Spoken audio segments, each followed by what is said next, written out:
اس کے بعد محمد غلیم اللہ ٹولہ پانی تیار. السلام علیکم ورحمۃ اللہ وبرکاتہ. الحمد لله وكفى وسلام على عباده الذين اصطفى. أما بعد فأعوذ بالله من الشيطان الرجيم. بسم الله الرحمن الرحيم. وقرن في بيوتكن ولا تبرجن تبرج الجاهلية الأولى. صدق الله العظيم.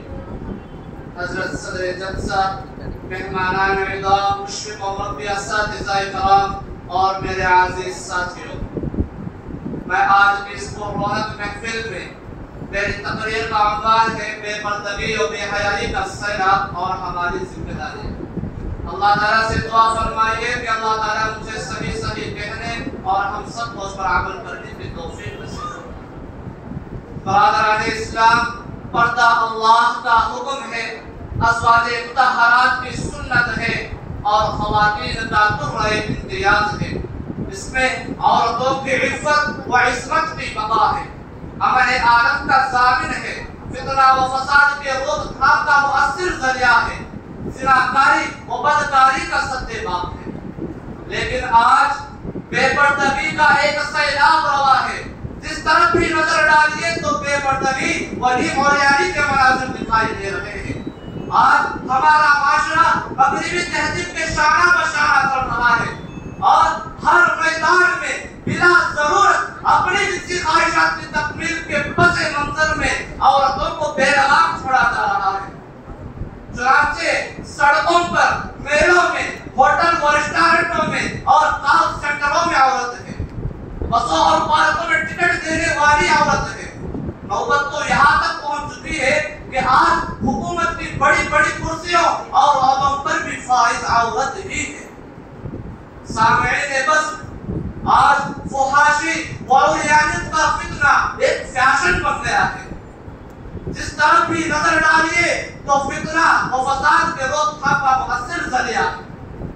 سامعین کرام، آج مسلم معاشرے نے اسلامی تہذیب کو بے حیثیت سمجھا تو یہ فتنہ ہمارے گھروں میں بآسانی داخل ہو گیا، جس کی وجہ سے یہ فتنہ روز بروز بڑھتا جا رہا ہے.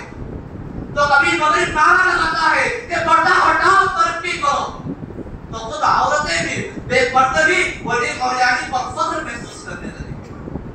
محترم حضرات، آج عورتیں برقع پہنتی بھی ہیں تو صرف بدن پر کپڑا رہتا ہے لیکن چہرہ کھلا رہتا ہے. اس لیے کہ 14ویں صدی کا نیا انقلاب ہے. یہ 14ویں صدی کا نیا انقلاب ہے. بدن پر ہے برقع لیکن چہرہ بے نقاب ہے.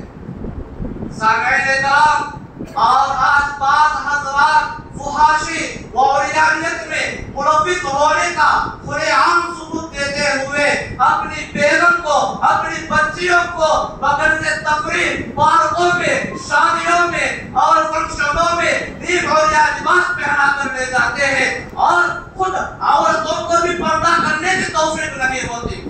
ایسے ہی لوگوں کے متعلق اکبر الہ آبادی نے کیا ہی خوب کہا ہے، خدا کے فضل سے میاں بیوی دونوں مہذب ہے.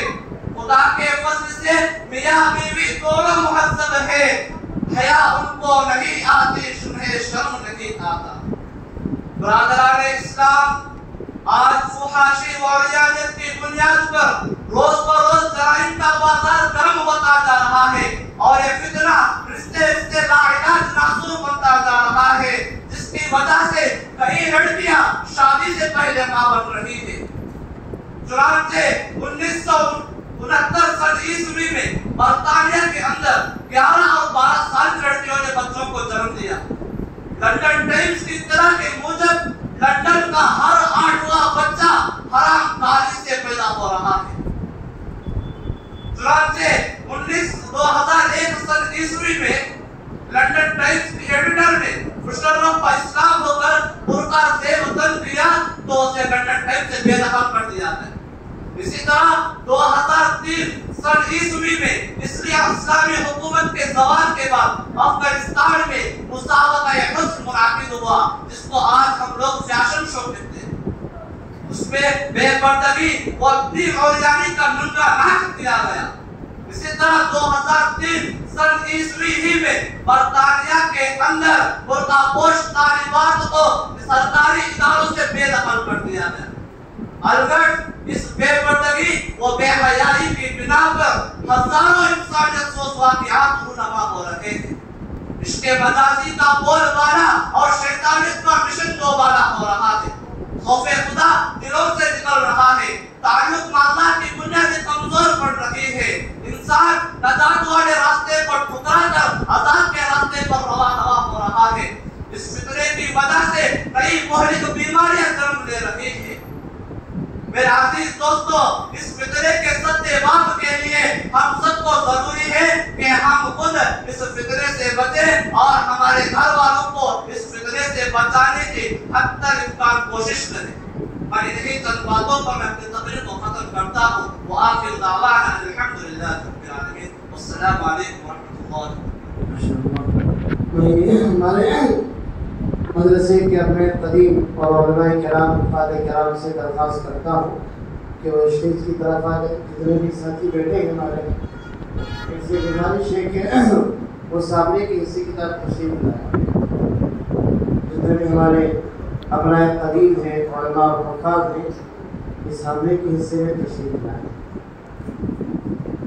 اور 2-3 تقریریں بچی ہیں، اس کے بعد انشاءاللہ ہمارے حکم حضرات کے تاثرات ہوں گے۔ اس کے بعد ہمارے مہمان خصوصی حضرت اقدس مولانا عتیق احمد صاحب قاسمی دعوت برکاتہم ظہیر آباد تشریف لے آئے ہیں، کافی لمبا سفر کر کے آئے ہیں۔ انشاءاللہ حضرت کا طویل اور جو ہے پرمقصد خطاب ہوگا۔ تو آپ حضرات سے گزارش ہے کہ اطمینان کے ساتھ بیٹھے رہیں۔ انشاءاللہ تھوڑی دیر میں ایک وقفہ بھی دیا جائے گا اپنی ضروریات سے فارغ ہونے کا، اور کچھ کھانے کا انتظام اللہ ہوا ہے کہ پروگرام چلتا رہے گا۔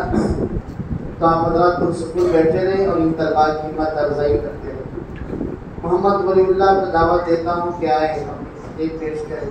اس کے